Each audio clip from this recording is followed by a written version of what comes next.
اعوذ باللہ من الشیطان الرجیم بسم اللہ الرحمن الرحیم السلام علیکم ورحمۃ اللہ وبرکاتہ۔ ایک بیٹی نے سوال پوچھا ہے کہ کسی نگاہ کا فیض کیسے عطا ہوتا ہے؟ کیا یہ صرف نصیب ہوتا ہے یا اس میں اپنی کوشش کا بھی دخل ہے؟ پیاس لگی ہوئی ہو اور کسی پیاسے کے سامنے پانی کا گلاس رکھ دیا جائے اور اسے کہا جائے کہ بس دیکھتے رہو، تو کیا صرف دیکھتے رہنے سے اس پیاسے کی پیاس بجھ سکتی ہے؟ نہیں بجھے گی جب تک وہ اس گلاس کو اٹھا کر اس کا پانی اپنے حلق سے نیچے نہیں اتارتا۔ پیاس تب بجھتی ہے جب پانی گلے سے نیچے اتر رہا ہو اور پیاسے کی پیاس کے ساتھ مل کر اسے سیر کر دے، اس میں جذب ہو جائے، ایک جان ہو جائے، تو پیاس بجھتی ہے۔ اسی طرح جسے حق کی تلاش کی پیاس لگی ہو، اس کی روح میں پیاس کی شدت اللہ پاک اور اللہ کے رسول صلی اللہ علیہ وآلہ وسلم کے عشق کی تاب جسے لگی ہو، اس کے سامنے قرآن رکھ دیا جائے اور کہا جائے کہ بس اسے پڑھتا جا، تو کیا صرف پڑھتے رہنے سے اس متلاشی کے دل میں عشق رسول، عشق نبی صلی اللہ علیہ وسلم جاگ اٹھتا ہے؟ نہیں جاگے گا جب تک قرآن کے اندر اس کی ہر آیت کے مفہوم کی گہرائی میں نہ اترے۔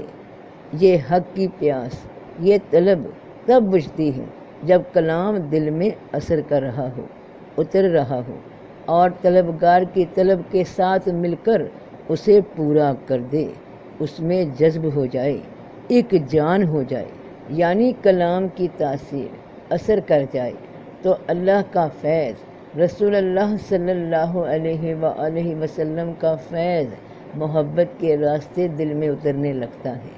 اور یہ جذب تب ہوتا ہے جب انسان کا عمل اللہ اور اس کے رسول صلی اللہ علیہ وآلہ وسلم کی مرضی کے مطابق ڈھل جائے۔ تو جو لوگ ایمان لائے اور انہوں نے اپنے ایمان میں شرک نہیں ملایا، انہی کے لیے امن ہے اور وہی راہ راست پر ہیں۔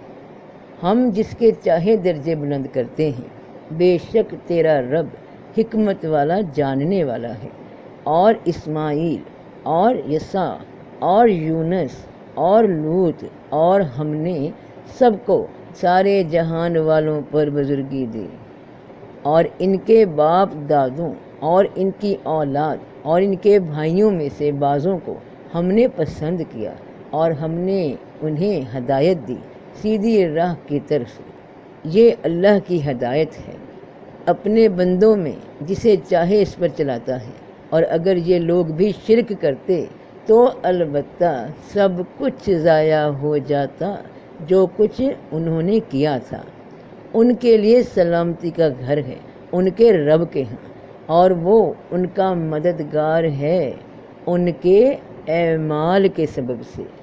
تو جب بندہ ایمان میں داخل ہوتا ہے، نیک راستے کی طرف کوشش کرتا ہے، تو اللہ اس کی مدد کرتا ہے کہ اس کو ملا دیتا ہے نیکوکاروں کے ساتھ، نیک لوگوں کے ساتھ، انعام یافتہ لوگوں کے ساتھ، اور یہ رب کریم کی مدد ہوتی ہے تاکہ انسان اپنے اس حق کے سفر کو جاری رکھ سکے۔ اور اسی نے تمہارے لیے ستارے بنائے ہیں تاکہ ان کے ذریعے سے خشکی اور دریا کے اندھیروں میں راستہ معلوم کر سکو۔ تحقیق ہم نے کھول کر نشانیاں بیان کر دی ہیں ان لوگوں کے لیے جو جانتے ہیں۔ یہ ستارے اللہ کے پیغمبر ہیں، اللہ کے نبی ہیں، اللہ کے رسول ہیں اور اولیاء اللہ ہیں کہ جب تم ایمان میں داخل ہو گئے اور نیک راستے کی طرف چلتے رہے، تو دنیا میں پیش آنے والی آزمائشوں میں تمہاری رہنمائی کرنے والے ہیں، اور ان کی رہنمائی ان کا فیض ہے جو نیک نیت انسان کے ساتھ رہتا ہے۔ اللہ کے فضل سے، اس کے حکم سے اس فیض کی نشانی یہ ہے کہ انسان نیک کاموں کی طرف ہمت رکھتا ہے، انہیں عمل کرنا آسان لگتا ہے۔ فیض انسان کو کوئی غیر مرئی مخلوق نہیں بنا دیتا، بلکہ انسان ہی بناتا ہے، اللہ کا بندہ بناتا ہے۔ اور اسی طرح ہم ملا دیں گے گناہ گاروں کو ایک دوسرے کے ساتھ ان کے اعمال کے سبب سے، کہ برائی چاہنے والے جب برائی کی راہ پر چلتے ہیں تو اللہ پاک ان کی مدد بھی کرتے ہیں، شیطان ان کے ساتھی بنا دیے جاتے ہیں۔ شیطان صرف لوگ کے اور ہر ایک کے لیے ان کے عمل کے لحاظ سے درجے ہیں، اور تیرا رب ان کے کاموں سے بے خبر نہیں۔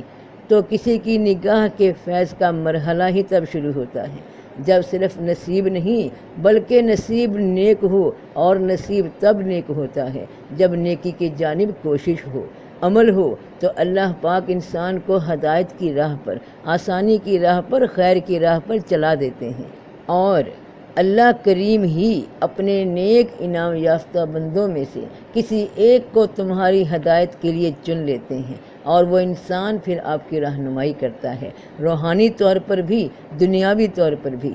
اور یہ فیض کی نگاہ ملنا کسی نیک بندے کی اللہ کی ہی مرضی سے ہوتا ہے، اور یہ فیض کی نگاہ ملنا کسی نیک بندے کی اللہ ہی کی مرضی سے ہے کہ اس نے تمہارے واسطے کس کو چنا۔ پوری کائنات میں ایسی کوئی نگاہ نہیں جو اللہ کی مدد کے بغیر انسان کو کوئی فیض عطا کر دے۔ فیض جاری ہی تب ہوتا ہے جب اللہ کی مدد شامل حال ہو جائے، اور مدد شامل حال تب ہوتی ہے جب ایمان بھی ہو اور اعمال بھی نیک ہوں۔ تو انسان کی فلاح و کامرانی دو چیزوں پر موقوف ہے، ایمان اور عمل صالحہ۔ تو جو کوئی کسی اللہ والے کی نگاہ کے فیض کا متلاشی ہے، پھر جو کوئی اپنے رب سے ملنے کی امید رکھے، تو اسے چاہیے کہ نیک اعمال کرے اور اپنے رب کی عبادت میں کسی کو شریک نہ بنائے، کہ جو رب نے فرما دیا وہ اس کے رسول صلی اللہ علیہ وسلم سے ہم تک پہنچ گیا، تو اب اس حکم کے خلاف کسی اور کی یا اپنی مرضی شامل نہ کرے اور اس حکم پہ عمل کرے، تو وہ فیض کی نگاہ تم پہ جاری ہو جائے گی۔ تو سب کا بھلا، سب کی خیر، جیتے رہو بہن بھائیوں، بیٹے بیٹیوں، فی امان اللہ۔